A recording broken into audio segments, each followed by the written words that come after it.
So into this video, we're going to be talking about the Leica SL3 as a street photography option. We're going to be talking about how I configure this camera to be comfortable. We're going to be talking about lens selection. I shot this camera with autofocus lenses, but I also shot this camera most of the time with a Nikkor vintage lens that is fairly inexpensive. I can't wait to share some of the images and talk about the experience, so let's go.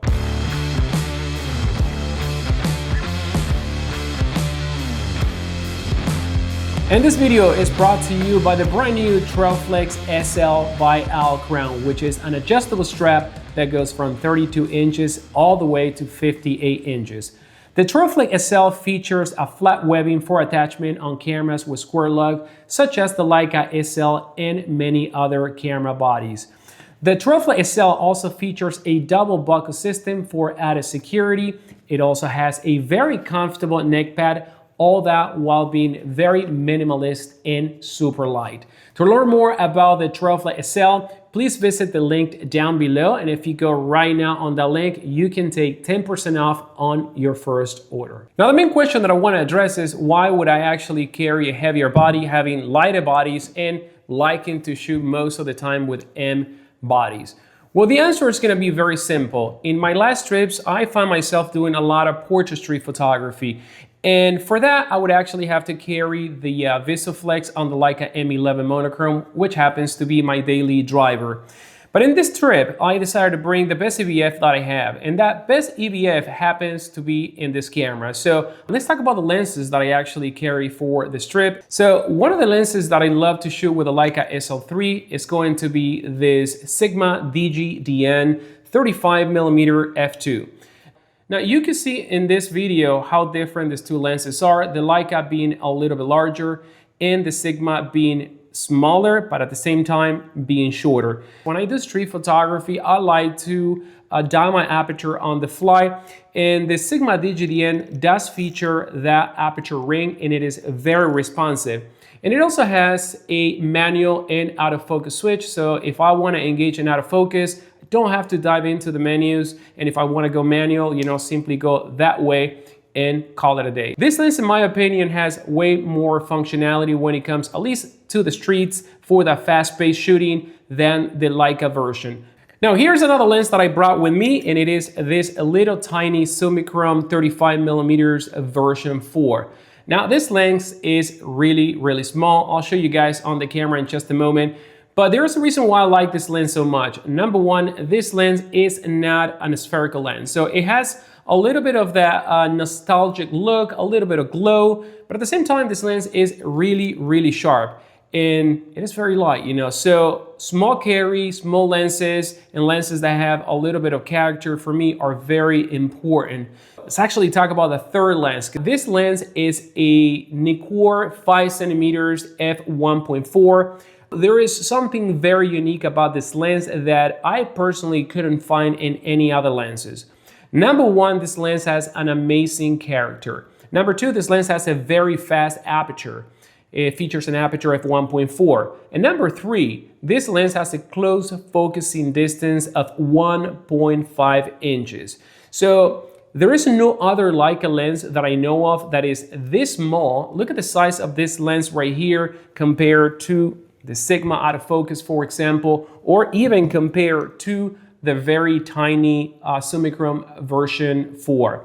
And it is a lens made out of brass. It's going to have a very long throw when it comes to the focus ring, about 270 degrees. So my morning started in the meatpacking district, going to the Leica store in meatpacking, say hello to my friends, have my second coffee there. And that's when I met another photographer that I had met a day before. He's actually a Tom Segura photographer, and his name is Sean. You can check his profile right here. So he actually had also a Leica SL3, and he was testing the 50 Summilux f1.4. And I asked him, hey, would you want to join me on this journey throughout the city? And he says yes, so both of us, we actually went out with a Leica SL3. This is the setup that I started with. It was the SL3 with the Sigma DG-DN 35mm f2, which is the lens that I love for the reasons that I mentioned before.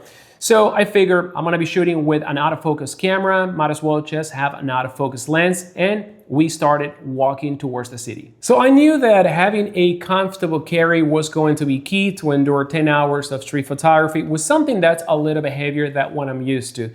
And this is the reason why I decided to bring two straps. First of all, this one is the Leica SL, a camera strap that was designed specifically for square lug cameras like this one. Now, another thing that I used a lot was this simple wrist strap, which is the Wristflex SL by Monochrom. And this one is also designed for square lug cameras. I find myself alternating between the wrist strap and the camera strap throughout the day. The 35mm Sigma DGDN performs really well. It has a very fast autofocus. It has also very modern rendering. This lens, I think, is a great choice when it comes to street photography. So the autofocus is actually fast on this lens, and after Leica sent some of the firmware updates to the SL3, I think that the autofocus is at a much better place than when the camera was released. Now, another reason why this lens is comfortable is because you could operate the camera from the lens itself, like I mentioned before, and I tend a lot to switch to manual focus. For me, this is a way better feature than having to go through menus or press buttons when you are taking a photo. So to me, that's an advantage that this lens has over the Summicron, that once again, as you can see, there is no switch or aperture ring in here, just the focusing ring. And in my opinion, the Sigma looks a lot better also on the Leica SL3. Let me know in the comments down below if you think that the Sigma looks better than the Summicron 35 f2. Now, another thing that I love about this lens is the close focusing distance. This lens focuses very, very close, and the shallow depth of field that you can produce with this lens is really, really pleasing, as you can see on some of these images. So there was a moment in the day where the Sigma had to actually come out of the camera to test another lens with this body. And this one is one of my favorite lenses among a lot of my favorite lenses. It's the Summicron 35mm f2. This one is the version 4.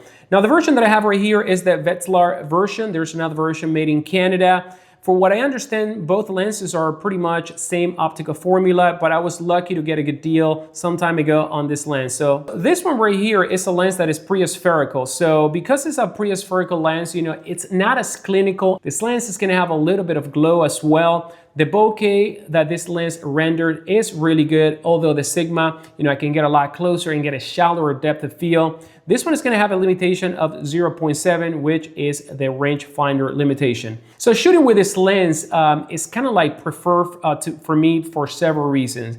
Number one is the lightest Summicron 35mm that I own. Number two, the image quality is superb. It is very sharp, but like I mentioned before, at the same time producing very pleasing images with a hint of dreamy look. And while this lens is pre-spherical, it kind of like behaves a lot like the version 5 without being that clinical. But on this trip, I decided to bring the 5cm Nikkor f1.4, which is a lens from the 50s. This is a vintage lens and it is an LTM lens, so you're gonna have to adapt it with a flange to LTM to M mount and then with the adapter to the Leica SL3. Now, the rendering of this lens is amazing. This is what I call a lens that produces magical pictures, as you can see right now.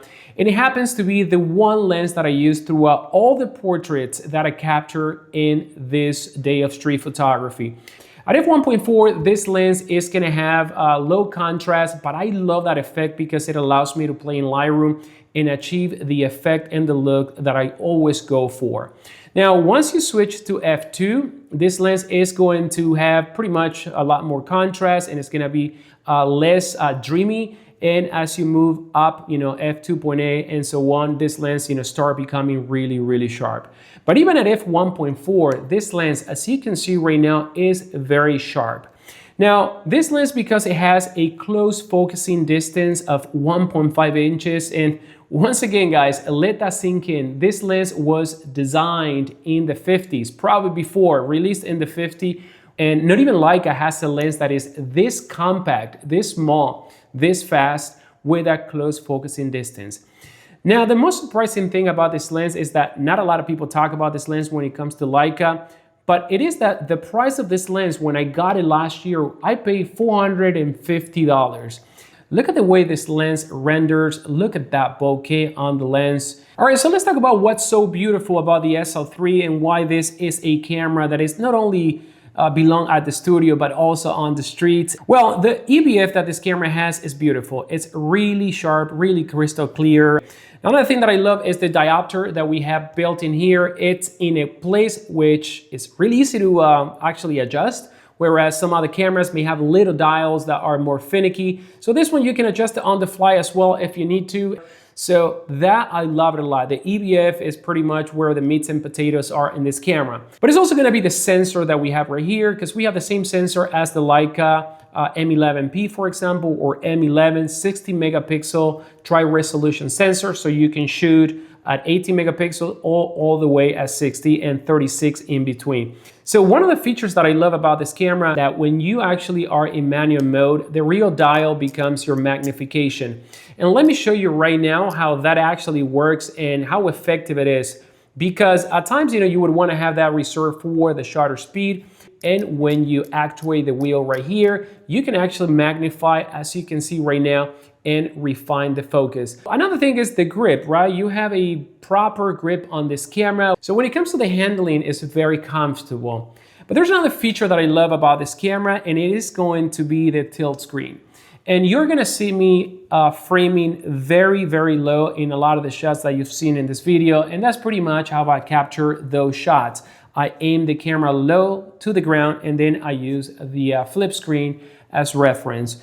So another thing that I love about this camera is the joystick right here, right? Because when I use my Leica M11, I have to kind of like tap on where I want the magnification to start. Whereas with this camera, I can actually use the joystick to really move my focusing point, as you can see, and then magnify from there and beyond. Now, for those that shoot rangefinder and digital viewfinders, which one do you prefer the most for street photography? Let me know in the comments down below. So let's talk about my process of capturing some of these portraits on the streets. So when it comes to street photography, yes, I tend to steal some of the shots, but always, making sure that I'm not invading anyone's privacy. So some of the shots that you have seen, I made of, approach the person maybe without asking, trying to give them a cue that I'm going to take their picture. Like this woman right here, she saw me. When she saw me, she smiled. So right there, I actually came closer to her and I asked her, do you mind if I take a picture while you are enjoying this cigarette? And she said, yes, of course. Now, for me, it's very important that the subject continues to do what they were doing. I don't want them to pose for the shot, and I don't want the shot to look, unauthentic or all of a sudden like this is their moment of fame. So let's talk about focusing for portraits with the Leica SL3. This EBF is going to be instrumental for me to nail the iris, and this feature of rolling the side wheel to magnify to the eye is very important. So I love that because a lot of the times, the subject may be wearing glasses and I can actually focus through the glass just to make sure that the eye is what it is in focus. So with this camera, I have a much better success rate than even using an EBF on an M11. Now, one of the shots that I thought that I was never going to get is this one right here, because she walked by me and I see her, she had this beautiful red hair, beautiful makeup. I gotta take her portrait. So I run to her thinking, well, she's gonna see me running and she's gonna freak out. But I had nothing to lose. And I asked her, hey, do you mind if I take a portrait of you? And she turned around and said, sure, I'm a little bit in a rush. I have to go catch the train, but if you're fast, go. And I took this shot that you see right now. Then there was at Washington Square Park, the guy carrying a pizza. And I see this guy with his pizza box coming towards me, and I'm like, I want to take a picture of you. Do you mind? And this guy once again smiles, say, yeah, sure.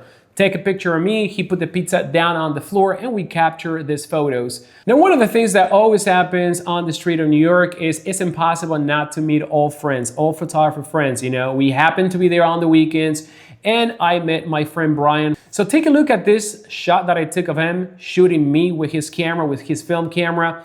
And I'm gonna show you this one ungraded so you can see the color straight out of the camera from the Nikkor 5cm f1.4. This shot being shot at f1.4. Now look at the shot graded and look at the shallow depth of field, the background separation, and the 3D pop. I'm really glad that I actually dared to experiment and not just to judge an autofocus camera that has to be shot only with autofocus, and give this lens, a fair share try on the Leica SL3. The day is starting to get really bad, windy, with a couple of drops here and there, and all of a sudden I see this girl walk by with this beautiful black hat, take a couple of shots of her, and she ended up joining us with my friend Brian, my friend Sean, Omar Robles. She ended up being part of the street walk that day. So with her, we shot all the way throughout the night. She even took shots of myself, shots of my friend. She had a beautiful dog. Take a look at this dog right here, big dog. We went on the subway with her. I did some low shutter photography as well. You can see some of these attempts on the subway.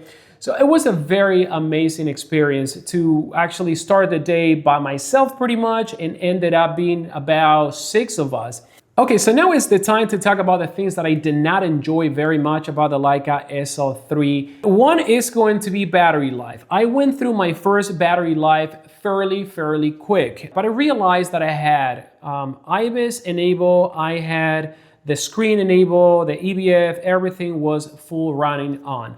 And then I decided to turn off IBIS and I turned off the screen. And I realized that that battery actually lasted me very long, way longer than the first battery. Another thing that I did not like was going to be the on-off experience. At time, I tap once, the camera turns on, tap another time, the camera goes to sleep. I get that little pause right there.